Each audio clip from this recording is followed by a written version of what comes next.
Okay, good morning, good morning. Nandito naman ang inyong lingkod, si Pastor Armando Montero ay nagbabalik. Adlaw Lunes, Pizza Uno, sa bulan sa July, year 2024. Maghandog kami ng awit, kauban sa akong commander. Above all things, above all nature, in all created things, above all wisdom and all the ways of man, you will will before the world began. Above all kingdoms, above all thrones, above all wonders the world has ever known, above all wealth and treasures of the earth,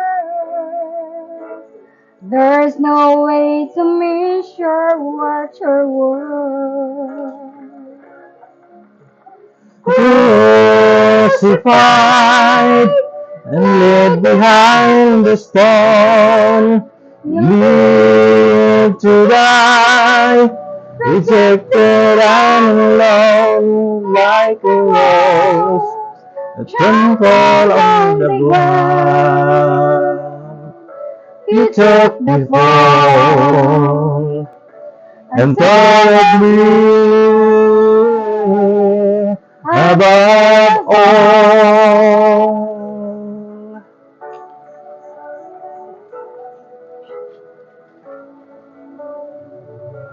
Above all powers, above all kings, above all nature, in all created things, above all wisdom, in all the ways of man,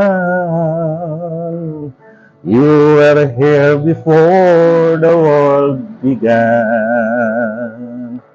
Above all kingdoms, above all thrones, above all wonders the world has ever known, above all wealth and treasures of the earth, there's no way to measure what you're worth.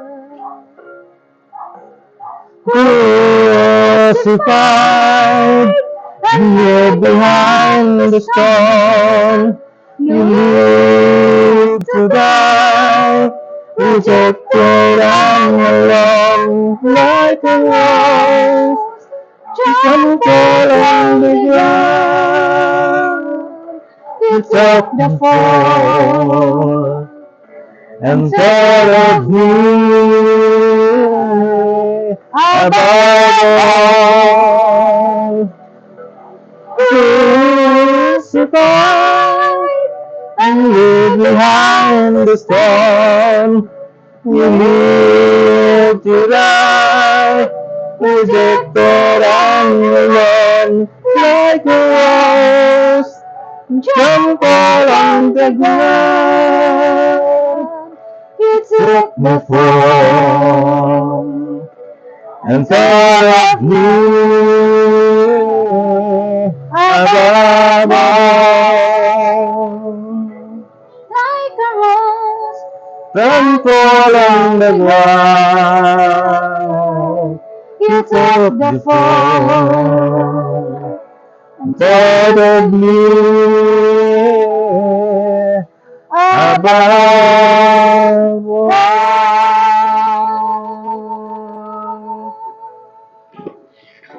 Okay. Salamat sa inyong pagpakinig. Thank you so much for your watching. So mga kaigsunan, na donasab kita sa padayon alang sa pamalandong sa pulong sa Dios. mura gamhanan na kay ko. No? At this point of time, atong pamalandungan na po ang pulong sa Ginoo. Before anything else, I would like to greet to all brethren, covenanted pastors and covenanted churches, Luzon, Visayas, and Mindanao. Atong oras, alas 9:04, Pilipinas, Standard Time. So, nining takna karon sa kawuntagon mga kaigsunan, atong pamalandungan ang kining gitawag nga balikta sa repentance tungod kay atong makita mga kaigsunan nga ang mga dapit karon. Number 1 na ang China gi-attack sa maong kalamidad. No? O sad to say nga daghan kayo ang nadamay o daghan kayo mga comment sa Facebook ay tungod sa judgment sa nasod sa China o matud pa sa uban nga mao man ang ilahang gipangita kanang tubig o mangilog daw kunog tubig so naabot na ang West Philippine Sea dito sa ilahang nasod. So muna mga kaigsunan nga ako nahinumdum ko sa kining mga dati nang nanghitabo dinhi sa Biblia, no? So kining natural calamity mga kaigsunan wa gyud makapugong ana unless nga ang Dios lang gyud mooy mupugong og mag-usab sa iyahang main mga kaigsunan. No? Now, repentance ang daki, no? Ang susi sa lahat, no? Ang paghinulsol mga kaigsunan.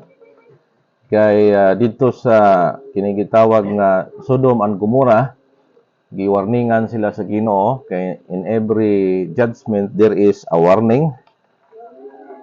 So before pag-execute ang maong judgment sa Sodom and Gomorrah, aduna pay pahabol ang Dios ngani grabing hangyo ni Abraham antod nga ni abot na lang og napulo, no, gikan sa 50 paubos 45 atod pa ni Abraham kung adunay 45 nga nagayukpo og nagkahadlok sa imuha Ginoo, imo bang ipadayon ang maong judgment nga paulanan nimo og kalayo?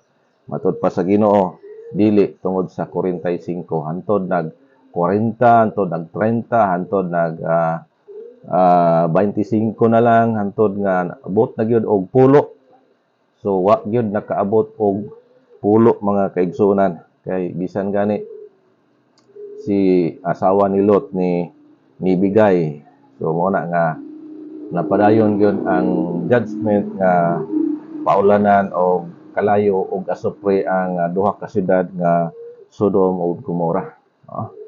So daghan pa sa panahon ni Noe 120 ka tuig nga wali ni Noe nga angay nga maghinulsol kay naay maabot nga trahedya sa tibuok kalibutan man itisad to say nga wala nilahutay ang mga katawhan sa pag-believe, no? Kay ang believe ko dinhi, believing is progressive na o na namuhi sila o discourage o nangundang o nag-inusa ang pamilya na lang ni Noe mooy nagpabilin nga naghupot o naglaom o nagtuo nga diin himuon gyud sa Ginoo ang universal flood sa ilahang panahon kaniadto.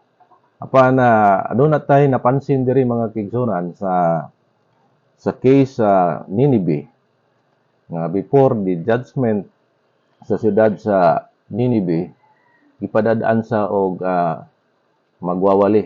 Isa na dito si Jonas. Gani opposite direction iyang gihimo pero di magid pwede o nga dili mahitabo ang plano o programa sa Ginoo muna nga isda ang naghatod sa iya didto instead og barko, no? So dito giwalihan ni Jonah o ang speculation ni Jonah nga human niya gwali ulanon dayon og kalayo ang maong syudad pero dili man day tungod kay gikan sa mga hayop, apil pang mga hayop no, hasta ang mga bata, mga young people o mga tigulang nagkuha sila og sako og ilang gipakita sa Dios ang genuine repentance, no? Muna mga kaigsunan na wala na dayon ang maong trahedya o kalamidad nga ipahamtang naunta sa Ninive. Praise the Lord. Tungod kay gihimo nila ang paghinulsol, no? Kanang paghinulsol.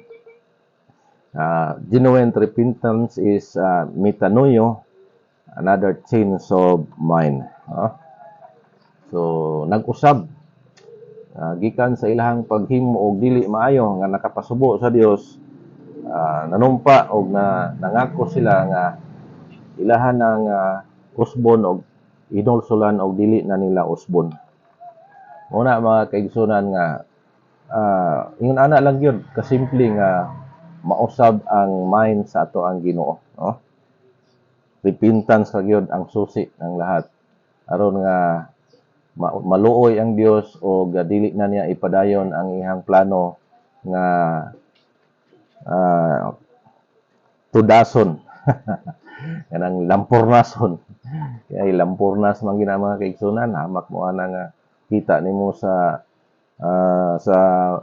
Facebook o sa maong footage o sa mga video nga ating luya, no, nailinog, naapay unos, naapay tubig, grabe, no? Nga anod ang mga sakyanan o ang syudad nga lumpag o atop na lang makita sa mga residente sa mga balay. Gyud, di gyud maasi-asi, di gyud mapugan, no? Una nga matod pa nila mapugan pay baha, no? Pero wa lagi nila napugan ang maong baha, no? Mga kaigsunan ko diya sa Ginoo. So isa pa, ana pa ikaduha nga nakapausab sa mind sa ato ang Ginoo. Atong naggilansang uban ni Kristo, no?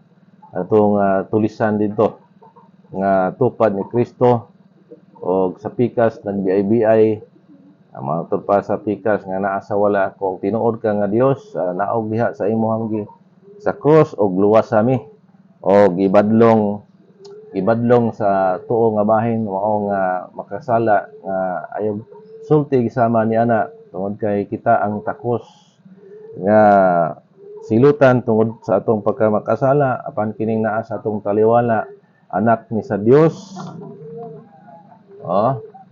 og sa katapusan nagpahabol siya ug baka sakali intawon ang sinners nga Ginoo kung wadto na ka sa imong paraiso hinomdumi intawon ako. Mga kaigsunan ang response sa ato ang Ginoo ingon si Jesus Christ karon dayon uyog ka sa akong paraiso. So naana to sa bakba sa kamatayon, no? Nag-inangol na o di madugay hunusan na sila sa kinabuhi, no? Kay kining malansang di sa cross dili man day na mamatay dayon, no? Ang makapatay dayon na kanang tiwasan ka, no? Ang nakita nila nga nag-inangol pa o nagkanang 50-50 pa balian day na mo na ilang customary, no? Pang balian mo na nga ipang balik-balian sa bukog ang kadtong naa sa pikas nga bahin sa atong Ginoo niya pagkaabot kang Jesus Christ na-determine nila nga patay na man gyud so wala gyud mabalik-bali. Una mga kaigsunan nga tungtungura katong tulisan mga makasalang dako atong tungura is last breath na to niya pero nakapahabol pa siya sa Ginoo. So nausab, no? Nausab ang mind sa atong Ginoo. Inangano tungod kay nakita ni Jesus Christ ang ABC of salvation nga diin gihimo sa usa ka taong makasasala nga diin nausab ang hunahuna sa ato ang Ginoo. No? So, naingon si Jesus Christ sa pagkakita niya nga ang katong makasala nga tupad niya na ay gitawag nga pag-accept sa iyang makasala. No? May una nga tawag nga kay ABC man nag-accept siya na daghan siya nga mga pasaway sa iyang creator o ang B ni-believe siya kay ingon man siya nga kini anak sa Dios, so nag-believe ang maong makasala nga si Jesus Christ mao ang Savior, nga mao ang Dios nga makahimo sa pag luwas, makahimo sa pagpugong sa kalamidad, makahimo sa pag-usab sa iyang ipahamtang. So mao na nga mo na nakita sa kasing-kasing sa usa ka taong makasasala nga tupad ni Kristo ug ang nagkumpisal siya sa iyang mga sala. Hinulsol siya sa iyang mga sala, no? At i-acknowledge niya nga ang Dios moray makahimo sa pag wagtang o paghinlo o pagpasaylo o nangumpisal siya o nag-accept siya nga siya ang nagkinahanglan o kaluwasan o siya ang makasasala o gantong tungura mga kaigsunan na nausab, no? Ang una-una sa ato ang Ginoo. Gipasaylo siya o gipauban siya matud pa karon dayon kuyog ka sa ako ang paraiso.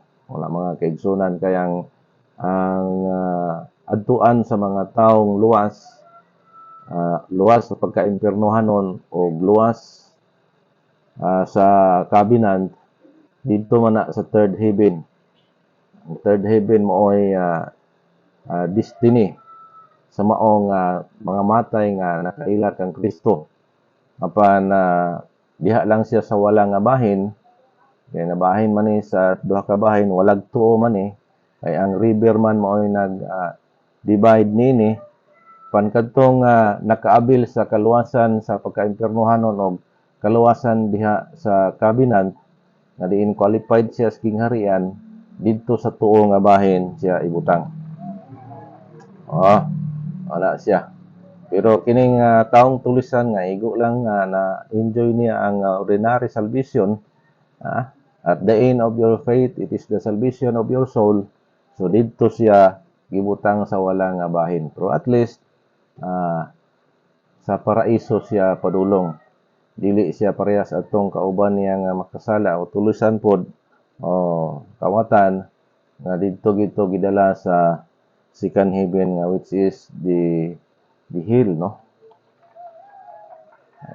Naa diha sa second heaven ang maong itawag nga Hades Hill.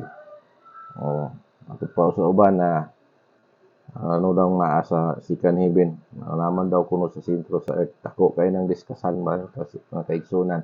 So tagaan ta mo og hint nga sa Sodom Gomora asa gikan ang kalayo dito sa langit. So mao na mga kaigsunan. Wala nagikan ang kalayo sa dinhi sa the heart of the earth. Dili na sa langit gikan ang maong ulan nga asupre ug kalayo. So muna mga kaigsunan nga nini nga panahon karon tungod kay ang mga prophecy nagkatuma na o kung imong basahon diya sa Sipanaya chapter 1 verse 4 hangtod sa verse 8 muna ang isulti sa ato ang Ginoo nga hining tubig og kalayo powerful kay na, no? O mao nay mo atake sa usa ka nasod. Wala kay presidente o hari makapugong niana o igo na lang gyud sa pag lantaw o igo na lang gyud sa pagpanghupaw kung moabot na nga trahedya sa maong nasod. Una mga kaigsunan na angayan natong pasalamatan ang ato ang Ginoo kay iyang preserve kining ato ang nasod. Although nga naay mga portion nga mga calamity pero dili gid ingon nga binulto gyud nga maong kalamidad. Nagtuo ko nga daghang mga Diyos nun dinhi sa ato ang nasod sa Pilipinas. No? So ubang nasod nga nag-isip sila nga wala sila gipangita pa o taas na ilang sungay, ang dako ng ilang ulo, muna nga nila nga kagabuso, nga ipahamtangan sila sa Ginoo og mga kalamidad aron nga makahibalo sila paano pailalo ng pagpaubos sa tuang tagapaglikha, the only supreme God which is in heaven, sa langit nga pinaka-powerful na to nga Dios, no? Although nga dili nimo makita pero adunay daghang mga ebidensya nga naagyoy Dios. In like manner, dili pud man nimo makita ang yawa kay puros man na sila mga spirit being, pero adunay mga ebidensya nga naagyoy mga yawanon nga mga tao. Oo. Makuha na. Normal pa gud ang tao nga na yawaan tan-aw sa iyang mama, perting ko paha iyang girip iyang mama, no? Wala, dili na normal nga tao, yawan una na nga tao. Muna mga kaigsunan, iyang gipatay iyang anak, no? Sa magoy makahimo anak pagpatay, ikaw nga ginikanan, mahimo nimong patyon imong anak, grabe nimong pagpadako ni anak. So maunay mga ebidensya nga naay yawa, no? Kaya naay mga yawan-on nga mga tao. Usa mga kaigsunan na ninitak na karon sa kabugtagon na ang Ginoo nag-awhag gyud nga maghinulsol. Acts chapter 20 verse 21, atod pa dito, repent, no? Maghinulsol ngadto sa Dios o pagtuo ngadto kang Ginoong Kristo, no? Repentance toward God and have faith towards our Lord Jesus Christ. So itang maghinulsol mga kaigsunan aron nga mangandam ta kanunay kay wala ta mahibalo kung unsa ang sunod nga mahitabo, no? O sa maong dapit nga daghang mga Diosnon nga nagakurog ug nagakahadlok, i-reserve gina sa Ginoo ug dipinsahan gina sa Ginoo kay balikan nato ang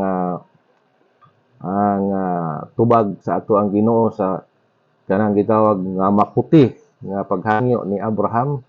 Ningon si Abraham, kung naay 45 nga makit-an ako sa maong nasod nga nagakahadlok kanimo Ginoo, dayonon pa ba nimo pag-ulan ang maong syudad? Ingon ang Ginoo, dili tungod sa 45 sa mga abin sa Ginoo nga hamak mo niya na. Muna nga padaghanon na to diri sa ato ang nasod ang mga tao nga makaila sa Dios o nagakahadlok sa Dios o nagahinulsol o nagbiya sa tanan nga mga dili gusto sa Ginoo aron nga dili ta pahamtangan sa maong kalamidad. Panawagan kini mga kaigsunan sa tanan nagbiyo karon Luzon, Visayas and Mindanao, maghinulsol ta. No? Repentance toward God and have faith towards our Lord Jesus Christ.